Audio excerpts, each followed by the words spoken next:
নমস্কার, সেভনাভিক নিউজ নেটওয়ার্কে আপনাদের স্বাগত। বর্ষবরণের রাতে আনন্দ করতে গিয়ে তা যে মৃত্যু ডেকে আনবে ভাবতে পারেনি কেউ। পিকনিকে বচসা, বছর 40-এর এক ব্যক্তিকে পিটিয়ে খুনের অভিযোগ। দক্ষিণ 24 পরগনা জেলার ঠাকুরপুকুর মহেশতলা এলাকার ঘটনা।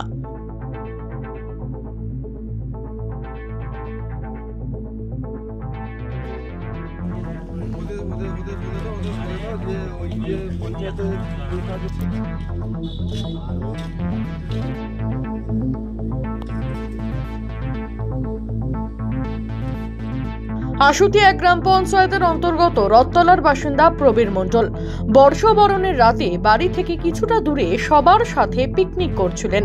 সেই সময় ভোলা নামে এক যুবকের সঙ্গে বচসা হয় প্রবীর মণ্ডলের। বছরের শেষে গন্ডগোল এড়াতে প্রবীর বাবু ঘটনাস্থল ছেড়ে বাড়ির দিকে যাওয়ার সময় অভিযোগ, সেই সময় ভারী বস্ত্র দিয়ে তার মাথায় ঘাড়ে একাধিকবার আঘাত করে ওই ব্যক্তি। ঘটনাস্থলেই মাটিতে লুটিয়ে পড়েন প্রবীর মণ্ডল।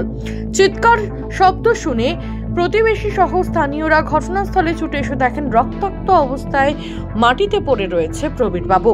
পরিবারের লোকজন তাকে আশঙ্কাজনক অবস্থায় উদ্ধার করে বিদ্যাসাগর হাসপাতালে নিয়ে গেলে চিকিৎসকরা মৃত বলে ঘোষণা করেন। 5:30টার সময় বের হয়েছে, ওই ফিস্টির কাছেই ছিল। আর রাত্রেবেলার বাড়ি ওই আসবার সময় ওই রকম হয়েছে। কি হয়েছে? ওই বাবুদের মোড়ের ওইখানে ওই ছেলেটা মেরেছে। এবার ফিস্টির কাছে কিছু হয়েছে ওইগুলো আমি জানি না।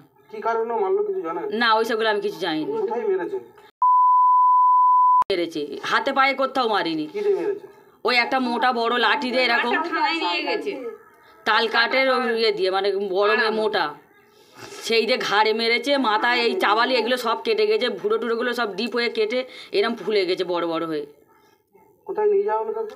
বিদ্যাসাগরে। আমি আমার ছেলেই তো গেছিলাম সঙ্গে। আচ্ছা, নিয়ে যাওয়ার পরে ডাক্তার গেল, দেখলো, দেখে এবারে চোখে একটা তুলো দিয়ে দেখলো আর হাতে একটা কি লাইট জ্বেলে দেখে বললো এ ডেট হয়ে গেছে। ছেলেকে ভিতরে ডেকে নিয়ে গিয়ে আর আমাদের এই সদস্য ভাসুরটাকে নিয়ে ও ভিতরে বললো যে আর কিছু নেই।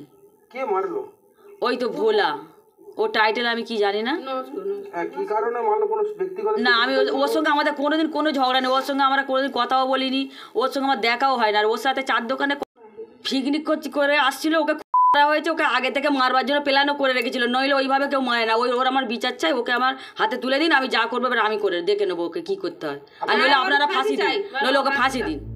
ঘটনায় হতবাক পাড়া প্রতিবেশীরাও। কি জানাচ্ছেন প্রত্যক্ষদর্শী শুনবো। পিকনিক চলছিল, পিকনিকের সমস্যা তৈরি একটা হয়েছে, তর্ক বিতর্ক হতেই পারে। তো সেখানে হাতাহাতি হয়নি, কিন্তু সেখানে যে মারামারি করে মেরে দেবে এটা সেও ভাবতে পারেনি।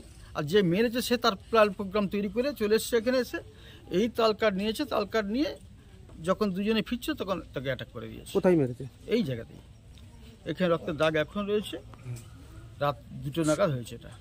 মারা হয়েছে মাথায় পিছন সাইডটা মারা হয়েছিল, মারা পরে লুটিয়ে পড়াতে তখন তারপরে পর চার্জ করা হয়েছে। এটি যদিও আমার দেখা না, এখানে এসে যে সঙ্গে ছিল প্রত্যক্ষদর্শী তার থেকে শোনা। শত্রুতা ছিল না, যে ছেলেটা মরেছে সে কোনোদিন কারোর সাথে মারামারি কোনোদিন লিপ্ত থাকেনি। তার প্রতি কারোর প্রতি তার ক্ষোভ ছিল না, সে তার প্রতি কারোর কোনো বিদ্বেষও ছিল না। নিরীহ ছেলে, একটা প্রাণ চলে গেল। এত মানে বেড়ে উঠেছিল, একে মদত দিয়ে তৈরি করা হয়েছে। প্রতিনিয়ত মেয়েদেরকে ধরে ধরে পেটা হয়েছে, ছেলেদেরকে পেটানো হয়েছে। আজকে এর পিছনে অনেক কটা কেস, এক আধটা নেই। ছেলেটার নাম? ডাকনাম ভোলা। যে মেরেছে? হ্যাঁ, ভোলা নস্কর। এ কি কোনো রাজনৈতিক দলের ছাত্র ছয় আছে? সেটা এখন সামনাসামনি বলা যাবে না। খবর পেয়ে ঘটনাস্থলে এসে পৌঁছায় কালীতলা আশুতি থানার বিশাল পুলিশ বাহিনী।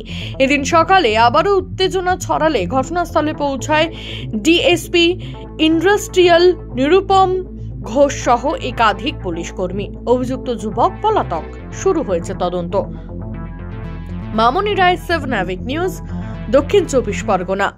সমস্ত খবরের আপডেট পেতে লাইক করে সাবস্ক্রাইব করুন সেভনাভিক নিউজ। সেই সঙ্গে বেল বাটন প্রেস করতে ভুলবেন না। আপনাদের একটা সাবস্ক্রিপশন আমাদের জন্য অত্যন্ত মূল্যবান। জয় হিন্দ।